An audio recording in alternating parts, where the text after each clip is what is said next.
يا أيها الذين آمنوا استعينوا بالصبر والصلاة إن الله مع الصابرين. السلام عليكم ورحمة الله وبركاته. بسم الله الرحمن الرحيم. الحمد لله والصلاة والسلام على رسول الله وعلى آله وأصحابه أجمعين. My brothers and sisters, we are human beings. We sin, we falter, and at times we transgress, knowingly and at times unknowingly. May Allah subhanahu wa ta'ala forgive us. That itself is a crisis. While we know we are human, we are believers. We're supposed to be obeying Allah's instruction. But shaitan keeps coming, the devil keeps coming. He traps us, he tries, and he continues trying. He comes to those who are pious, he comes to those who are not so pious. He comes to the practicing, he comes to those who are not practicing so well. But Allah subhanahu wa ta'ala tells us there is a race. You must make haste. You must make haste when it comes to this race. It is the race of achieving comfort during that type of a crisis. The crisis is sinful behavior, the sins, and the comfort is the race. What is the race? This race is spoken about in a few places in the Quran. One of them is in Surah Al Imran. Allah subhanahu wa ta'ala says in verse number 133, وَسَارِعُوا إِلَى مَغْفِرَةٍ مِّن رَبِّكُمْ وَجَنَّةٍ. We want you to race, to make haste towards two things. Number one, the forgiveness of Allah. Number two, the paradise that Allah has in store. Now, it might sound very simple, but my brothers and sisters, when you make haste towards seeking the forgiveness of Allah, what have you done? You've developed a relationship with Allah. So every time you sin, like we said, human nature, immediately turn to Allah. The question might be, how often? As often as possible, even if it were to be up to 100 times a day. What if I repeated the same sin after seeking the forgiveness of Allah? The answer is, well, if the conditions of seeking forgiveness were met, and they are 4, then you don't need to worry if you had fallen back into the same sin again. The same 4 conditions would actually make you sinless and spotless once again, and again, and again. And it is endless. There is no limit to that. How comforting is that? You committed a sin, you sought forgiveness. Committed a sin, you sought forgiveness. Same sin again, sought forgiveness. And it kept going. For as long as the last thing you did before your last breath was seeking forgiveness, you have succeeded. Become used to this. This doesn't mean you have a green light to sin, but it's only telling you Allah has asked you to race towards seeking forgiveness. Make sure you make haste. Don't delay. Don't say, I'm going for Hajj, I'll seek forgiveness. Do it now. I'm waiting for Laylatul Qadr, I'll seek forgiveness. Do it now. Don't wait for those days. You may never see them. You might go back to Allah before that. Subhanallah. What are the 4 conditions of seeking forgiveness? Number 1, admit your sin to yourself, between you and Allah. Number 2, regret it. That's also between you and Allah. Number 3, seek forgiveness. That's also between you and Allah. Number 4, promise not to do it again. That's also between you and Allah. Once those 4 conditions are met, you don't need to involve a third party. Not an imam, not a leader, not a person, no one. You have those 4 conditions. You sought the forgiveness of Allah. You admitted, you regretted, you asked Allah's forgiveness, you promised not to do it again. It's gone, wiped out. But you keep seeking forgiveness again, even for those sins you committed in the past, because the more you seek forgiveness, the more your status is elevated.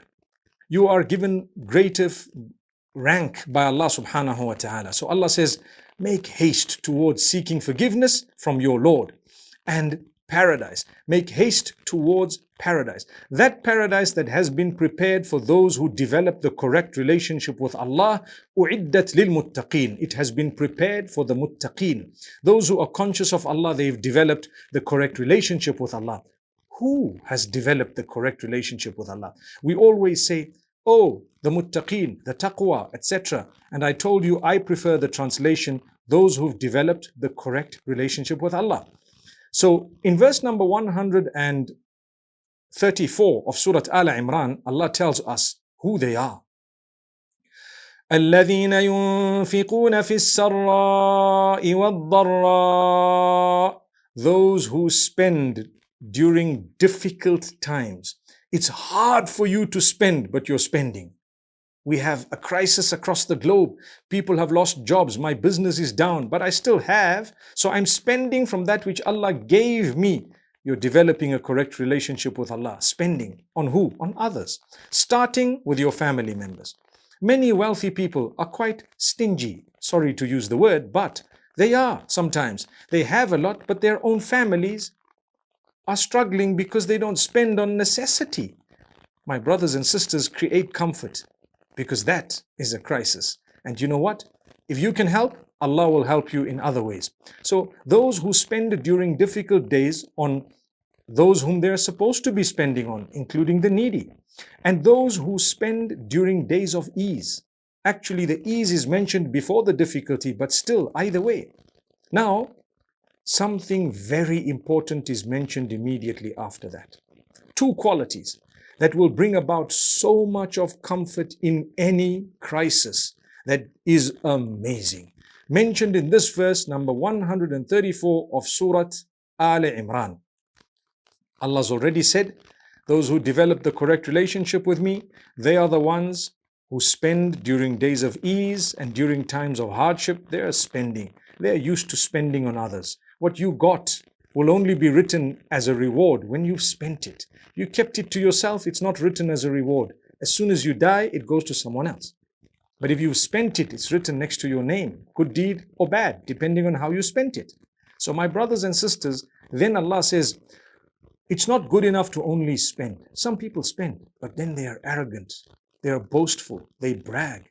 Allah says, وَالْكَاظِمِينَ الْغَيْظَ. Those who actually swallow their anger. Those who extinguish their anger. They suppress their anger. Those are the ones who've developed the right relationship with Allah. They are the muttaqun. They deserve paradise. They would have made haste towards paradise. So Allah's telling you about the race. The race to paradise includes extinguishing your anger. Subhanallah. You want paradise? Allah says, well, part of the race is don't be angry. A young boy comes to the Prophet, peace be upon him, and says, advise me. He says, don't get angry. Give me more advice. He says, don't get angry. Give me more advice. He says, don't get angry. He kept repeating that. Why? Perhaps that boy had a temper problem, a problem with his anger. Anger management he needed. Allah's telling you, be conscious of me. Develop the correct relationship with me. And you know what? Race towards forgiveness and paradise. And the racing towards forgiveness and paradise that is prepared for those who are conscious of Allah. That race includes spending. You spend. When you spend, you've won the race. But together with that, you need to extinguish your anger. When you extinguish your anger, there comes a time when you achieve so much of comfort.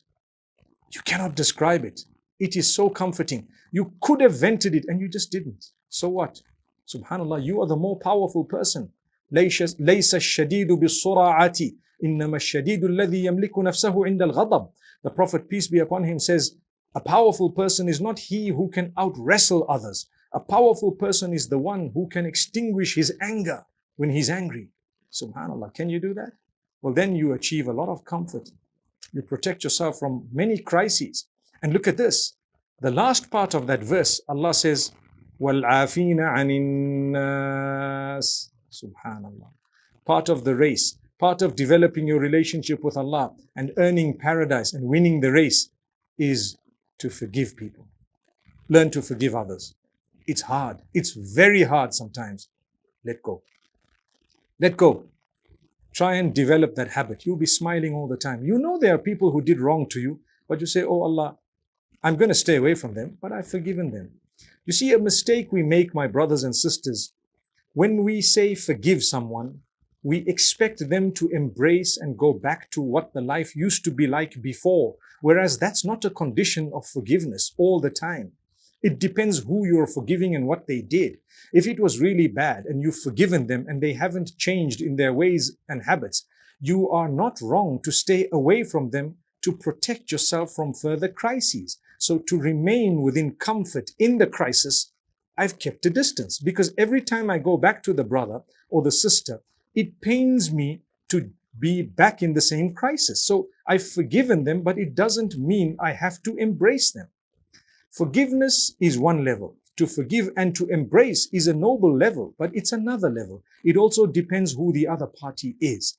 This statement of qualification is necessary because many people blackmail us by saying, well, forgive them and embrace them. And I thought you forgave me, so, I'm back to normal. No. I forgave you, but it may never be back to normal. Because forgiveness is not necessarily to embrace someone. Those are two different acts of worship. To embrace someone, they must be worth embracing. Subhanallah. A man who has a dagger and has stabbed you, you've forgiven them. But if you were to embrace them when they have not released the dagger yet, they will stab you again. So you need to understand, if the dagger is still in the hand, then you may not embrace them. But if the dagger is dropped, they are remorseful, things have changed, they have come to you, and warm tears have rolled down both sides' cheeks. In that particular case, we will forgive and we will embrace. But if there's no change on one side, then I'm sorry, we cannot do that sometimes. And that too is a means of protecting yourself. You will achieve comfort by staying away from certain people if you've tried and you really are failing and it's bothering you and affecting your mental health and your spirituality and your closeness to Allah. There is nothing wrong in keeping a comfortable distance with love, with affection, with no hatred in the heart, with no ill feeling, and with having released by forgiving them. May Allah subhanahu wa ta'ala grant us a deep understanding. And this is why Allah says, Wallahu yuhibbul muhsinin. Allah loves those who do good. Who are those who do good? Those who have these qualities. They spend during ease and during hardship. They actually extinguish their anger, and at the same time, they forgive the people. For Allah loves those who do that. May Allah subhanahu wa ta'ala grant us comfort. May Allah subhanahu wa ta'ala help us in all conditions. Please control your anger, my brothers, my sisters. أقول قولي هذا وصلى الله وسلم وبارك على نبينا محمد. يا أيها الذين آمنوا استعينوا بالصبر والصلاة إن الله مع الصابرين.